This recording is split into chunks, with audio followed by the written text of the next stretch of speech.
کا سردار تھا، مدینے کے ایک باغیچے پہ حملہ کر دیا، حضور کی اونٹنیوں کو قبضہ کر لیا، کھجوریں لوٹ کر کے لے جانے لگا۔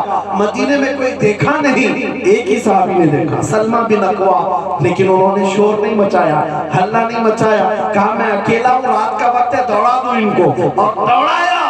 حیرت کی بات ہے کہ 401 آدمی سے ڈر کر بھاگنے بھی لگے، بھاگنے، روایت موجود ہے، اور اتنا بھگایا۔ سلمہ بن اکوع جن کو راجل رسول اللہ کہا جاتا ہے، اور وہ 400 لوگ دوڑتے تھے، جہاں حضرت سلمہ بن اکوع کا پاؤں پڑتا تھا وہ ڈر کے مارے ہیبت سے کانپتے تھے۔ اگر کوئی ٹھوکر سے گرتا صرف اس کی گردن پر پیر رکھ کر کے چلے جاتے۔ کبھی کبھار میں تاریخ کی سچائیاں دیکھتا ہوں، 400 کہاں ہے اور ایک میرے مصطفیٰ کا دیوانہ کہاں ہے، دوڑا رہا ہے۔ آخر میں پہاڑیوں پر چڑھ کر کے ان کا سردار پکار کر کے کہتا ہے، میاں ایک آدمی تو کیوں دوڑا رہا ہے ہمیں، کیوں بھگا رہا ہے؟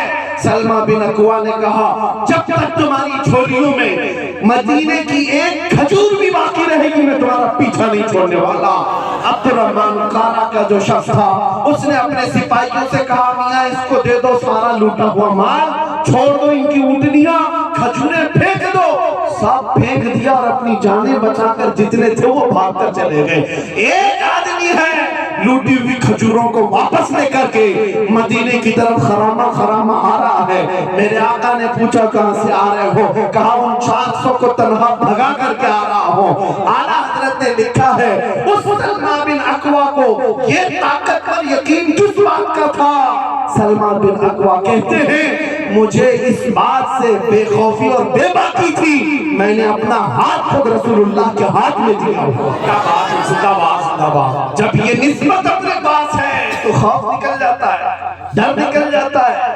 آپ کے لیے بھی میں یہ بات کہتا ہوں، اتنا نعرہ لگانا سیکھ جاؤ، اپنا سب کچھ گنبد خضرا کل بھی تھا اور میرے نبی سے میرا رشتہ کل بھی تھا، اور بتلا دو گستاخ نبی کو غیرت سنی زندہ ہے، ان پہ مر مٹنے کا جذبہ کل بھی تھا، اور بس اتنا جذبہ اگر تمہارا سلامت رہا تو پھر کسی ہتھیار تنظیم اور فوج کی ضرورت نہیں، ویسے بھی ہمارے پاس بن نہیں پاتی۔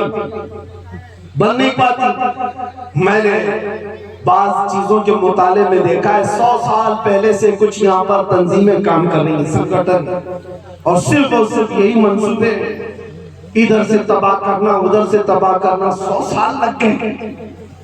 ہم سے کسی نے کہا اتنی منظم ہے کہ پورے ملک کو چلاتی، ہم نے کہا 100 سال میں جب کچھ خاک اکھاڑ نہیں پایا اسلام کا، ایک پتا نہیں اکھاڑ پایا۔ الحمدللہ میں ایک بات کی وضاحت کر دوں، کسی کو مار دینا، کسی کو قتل کر دینا، کسی مسلمان کو گھر جلا دینا، اس کا مطلب یہ نہیں ہے کہ اسلام کا خاتمہ ہو گیا۔ یہ تو ہماری تاریخ ہے، بعض کتے بھونکتے ہیں کہ اتنے مسلمانوں کا قتل کر دیں گے، اتنے نہیں، اتنے جتنے بھی قتل کر دیں۔ اسلام میں قتل کرنے کا مطلب یہ نہیں ہے کہ اسلام ختم ہو جائے گا، بلکہ ہمارا تو مسلک یہ ہے اسلام زندہ ہوتا ہے ہر کربلا کے بعد۔ کیا بات ہے، واہ، زندہ باد۔ اسلام زندہ ہوتا ہے ہر کربلا کے بعد۔ زیادہ سے زیادہ ہماری گردنوں پر پھانسی تو لگ سکتی ہے، لیکن ہمیں اتنا یقین ہے ایک چراغ تم بجھاؤ گے، میرا مولا 100 چراغ روشن فرمائے۔ کیا بات ہے، زندہ باد، حق ہے۔ خوف اور ڈر نکالو، لیکن عصمت مصطفیٰ پر کوئی سمجھوتا نہیں، محبت مصطفیٰ پر کوئی سمجھوتا نہیں۔